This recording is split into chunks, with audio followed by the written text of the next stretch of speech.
సంవత్సరాల అనుభవం ఆంధ్ర, తెలంగాణ, కర్ణాటక, తమిళనాడులో లక్షల మంది నమ్మకమైన కస్టమర్ల సంతోషాలకు నిలయమైన మీ నివాసానికి అందమైన చిరునామా. కానీ ఇంతమంది ఇన్ని ఇబ్బందులు పెట్టారు కదా అధికారంలోకి వచ్చినప్పుడు, మీ వారు పవర్ లో ఉన్నప్పుడు వాళ్ళ మీద కక్ష సాధింపు చర్యలు ఏమన్నా, అంటే సీఏలు కూడా వల్గర్ గా మాట్లాడిన పరిస్థితులు మిమ్మల్ని చూసారని చెప్తున్నారు కదా, మిమ్మల్ని మాట్లాడిన సందర్భాలు, లేకపోతే వాళ్ళు కనపడినప్పుడు నవ్వు ఊరుకొని ఇది మీ కర్మరా మీ అట్లా వదిలేసే వాళ్ళ మీరు అసలుకి?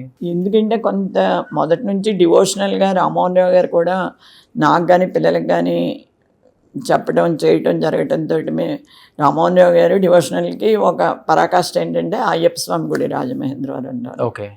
చాలా టెంపుల్స్కి తను తీసుకెళ్ళటం చేయటం లేకపోతే చెప్పటం. రెండోది పిల్లలకు కూడా బంధుత్వాలు అంటే ఏంటన్నది నేర్పటం, బంధువులతో ఎలా ఉండాలి, మసులుకోవాలి, లేకపోతే ప్రజలతో ఎలా మసులుకోవాలన్నది వాళ్ళకి చిన్న వయసులోనే ఆయన చెప్తూ ఉండేవారు. అది కొంచెం వీళ్ళ బయట ఈ రామ్మోహన్ రావు గారు ఎక్స్పైర్ అయ్యాక వీళ్ళు తెలుసుకోవటానికి ప్రయత్నం చేయటం వలన వాళ్ళు కూడా ప్రతిదానికి కంగారు పడకుండా మనం ఇలా ఉండాలి, మేలు చేయాలంటే కొన్ని ఇబ్బందులు పడాలి, కొంత ప్రైవేట్ లైఫ్ మనం తగ్గించుకోవాలి అనేటటువంటి ఆలోచనకు వచ్చారు. ఆయన దూకుడు ఎవరికి వచ్చింది? ఇద్దరులమ్మ, రాజా గారికి వచ్చిందా, గణేష్ గారికి వచ్చిందా? అంటే దూకుడు అన్నప్పుడు ఓ రకంగా చెప్పాలంటే ఇద్దరు మెంటాలిటీ ఒకే రకంగా ఉంటుంది. తండ్రి పోలికలు బాగా పుడిపుచ్చుకోవడం జరిగింది. రాజా కొంచెం ఎక్కువసేపు ఆలోచిస్తాడు ప్రతి సమస్యని. గణేష్ అయితే ఎవరి సాయం అడిగినా ఇమీడియట్గా దూకేస్తాడు. అలా కొన్ని ఇబ్బందులు తెచ్చుకుంటూ ఉంటాడు. కానీ ఎక్కువ గుణాలు, దూకుడు గుణాలు గణేష్కే ఎక్కువ ఉంటాయి. కానీ అలా అని చెప్పేసి రాజాకి లేవని మనం అనడానికి లేదు. ఎందుకంటే రాజాకు ఉండి వస్తుంది, ఇంకా అది పరాకాష్ఠకి వెళ్ళిపోతుంది. ఇంకా అక్కడ తను గణేష్కి ఒకేసారి వస్తుంది. అంటే ఎవరికైనా సాయం చేయాలన్నా లేకపోతే ఎవరైనా ఒక అభ్యర్థన చెప్పినా ఇమీడియట్గా స్పందించి చేసేటటువంటి గుణం గణేష్లో ఎక్కువ ఉంటుంది. అలా అని చెప్పి రాజా కూడా ఎక్కువ సాయం చేస్తాడు. కానీ తను తొందరపడ్డ అనమాట. ప్రతిదానికి కొంత నిదానంగా, అంటే తన ఇబ్బంది పడకూడదు, ఎదరోడు ఇబ్బంది పడకూడదు, తను ఇబ్బంది పడినా ఎదరవాళ్ళకి ఇబ్బంది జరగకూడదు అనేటటువంటి ఆలోచన. గణేష్కి అయితే నేను ఇబ్బంది పడ్డా పర్వాలేదు, ఎదరోడికి మంచి జరిగిందా లేదా, నువ్వు మేనమేషాలు లెక్కటి సాయం చేద్దాం అనుకుంటే పరిస్థితులు చేజారిపోయి వాళ్ళకి ఏం సాయం జరగకుండా పోతుంది అనేటటువంటి ఆలోచన గణేష్కి ఎక్కువ. ఓకే. సో మీ వారు ఉన్నప్పుడు మీ వారి మీద రౌడీ అని ఒక ముద్ర విన్నారు, చూశారు. తర్వాత కొడుకు మీద కూడా ఇలాంటిదే వినాల్సి వస్తుంది, చూడాల్సి వస్తుంది అన్నప్పుడు బాధ వేసిందా? గణేష్ని బ్లేడ్ బ్యాచ్ అన్నారు, గాంజాయ్ అన్నారు, సో రౌడీజం చేస్తున్నారు అన్నారు, సెటిల్మెంట్లు అన్నారు, దందాలు అన్నారు, రకరకాలుగా పేర్లు వచ్చినాయి కదా. మీ పార్టీ నాయకులు అతన్ని దూషించిన విధానం కూడా చూసాం మనం. ఇవన్నీ చూసినప్పుడు యాజ్ ఏ మదర్గా ఎలా తీసుకున్నారు దీన్ని? ఇప్పుడు ఒక విషయం ఉంటుందండి, వాళ్ళని ఎవరైనా తిట్టారనుకోండి, ఈరోజు కొంచెం బాధపడవచ్చు, కానీ అదే రోజు మీరు మాట్లాడుతూ ఉంటారు. అంటే మీకు చేతకంతనాన్ని నాకు రోజు అలా మాట్లాడుతున్నారేమో అన్న దృష్టికి వచ్చేసాను నేను. వ్యవహారం ఏంటంటే ఈ మధ్యకాలంలో గణేష్ ఒక ఇంటర్వ్యూ ఇచ్చాడు.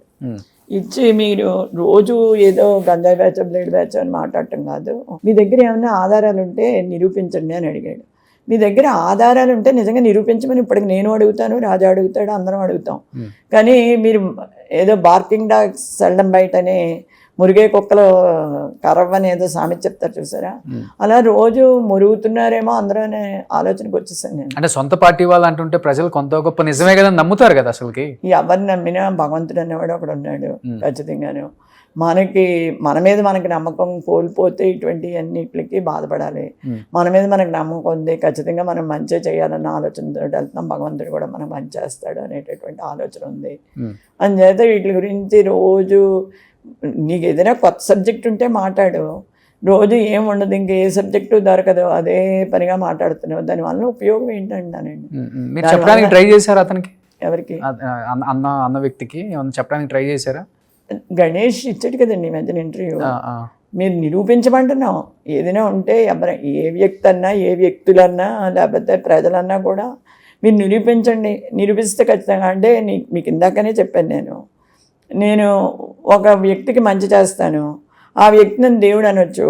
ఇంకొకటికి ఎవరికైనా తప్పు చేస్తున్నవాడు కూడా తనకి నా వల్ల నష్టం జరిగింది అనుకోవచ్చు. ఎందుకంటే యువతల వ్యక్తికి నేను మంచి చేశాను, వీడికి అన్యాయం జరిగిందని మంచి చేశాను, వాడు నిజంగా అన్యాయం చేస్తూ కూడా నేనే గొప్పవాడిని అనుకోవచ్చు. వాడికి కొంచెం బాధ అనిపించవచ్చు అవతల వ్యక్తికి. అతనికి అనిపించినప్పుడు నన్ను వాడేమంటాడు, ఆ వ్యక్తి ఏమంటాడు, ఖచ్చితంగా రౌడీయో గోండాయో అంటాడు. అనుకుంటే చెప్తున్నాను కదా, రౌడీ అనుకున్నా గోండా అనుకున్నా మనం జనానికి మేలు చేస్తున్నామా లేదా అనే ఒక్క దృక్పథమే మనల్ని ముందుకు నడిపిస్తుంది. మేలు చేయాలి అనేటటువంటి దృక్పథం ఏదైతే రామ్మోహన్ రావు గారికి నన్నని జీర్ణించిపోయిందో ఆ దృక్పథమే ఇవాళ పిల్లల్ని ముందుకు నడిపిస్తుంది. వాడు ముందుకు నడుస్తున్నది మంచి మార్గమే. అందు గురించి మనం ఎందుకు వాళ్ళని ఇది చేసి ఒక అడుగు వెనక్కి వేయమని చెప్పకూడదు కదా. అంటే ఇప్పుడు మీరు చూసిన రాజకీయాలలో చాలా ఓపిక ఉండాలి, ఓర్పు లేకపోతే కష్టం రాజకీయాల్లో రాణించటం, ప్రజలకి ఏం మెసేజ్ ఇద్దామని అనే మాట ఎక్కువ వింటుంటాం. కానీ ఇప్పుడు రాజకీయాలు చూస్తుంటే పూర్తిగా మారిపోయాయి. ఇప్పుడు దూకుడు ఎక్కువ ఉండాలి, పొద్దున్న నుంచి సాయంత్రం దాకా ఎవరో ఒకరిని తిడుతూ ఉండాలి, ఏకవచనంతో తిడతాలి, ఇవన్నీ రకరకాలుగా మారిపోయినాయి రాజకీయాలు ఇప్పుడు చూస్తుంటే. ఒకవేళ అవి చూసి ఏమన్నా అంటే ప్రజలు రెండు విధాలుగా ఆలోచించే వాళ్ళు ఉంటారులే, రెండు పార్టీలలో రెండు విధాలుగా ఉంటారు.